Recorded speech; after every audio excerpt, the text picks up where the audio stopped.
Hello friend, कैसे हैं आप सभी। उम्मीद करती हूँ कि आप सभी अच्छे होंगे। आज हम आपके लिए सिंदूर के बारे में एक बहुत ही रोचक जानकारी लेकर के आए हैं।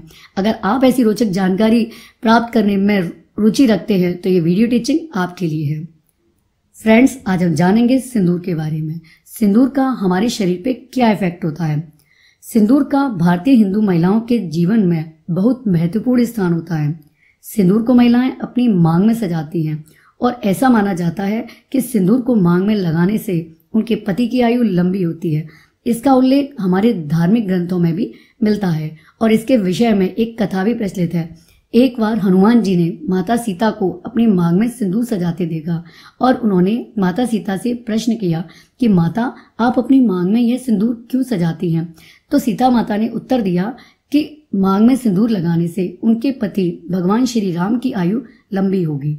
तब हनुमान जी ने अपने मन में विचार किया कि माता जब थोड़ा सा सिंदूर लगाती हैं तो उनके पति श्री राम की आयु लंबी होती है, तो अगर मैं अपने पूरे शरीर पर सिंदूर लगाऊंगा तो मेरे प्रभु श्री राम जी की आयु तो बहुत ही लंबी हो जाएगी। और ऐसा विचार करके उन्होंने अपने पूरे शरीर पर सिंदूर को लपेट लिया। और उस दिन मंगलवार था, तभी से मंगलवार के दिन हनुमान जी को सिंदूर लगाने का बहुत ही महत्व होता है। इस कथा से पता चलता है कि प्राचीन काल में भी महिलाएं सिंदूर का प्रयोग करती थी, लेकिन जो उस समय महिलाएं सिंदूर प्रयोग करती थी वो परंपरागत तरीके से और नेचुरल पदार्थों जैसे हल्दी, चूना आदि से निर्मित होता था। और ये महिलाओं के मस्तिष्क को शीतलता प्रदान करने के साथ साथ उनके स्ट्रेस लेवल यानी कि उनके तनाव को भी कम करता था। लेकिन आजकल जो सिंदूर का निर्माण होता है वो कुछ हानिकारक केमिकल्स के मिलने से होता है।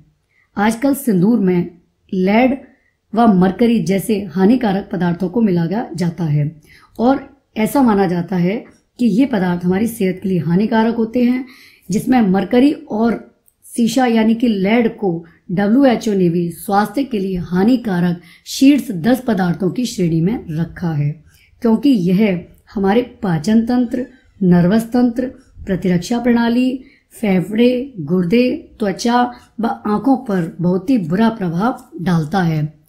और यही नहीं, यह अगर ज्यादा मात्रा में हमारे शरीर में प्रवेश कर जाए तो ये हमारे ध्वनि यंत्र यानी जिसकी सहायता से हम बोलते हैं उसको भी खराब कर सकता है, जिसकी वजह से हमारी आवाज भी जा सकती है और हम गूंगे भी हो सकते हैं। अतः हमें सिंदूर का प्रयोग बहुत ही सावधानी पूर्वक करना चाहिए।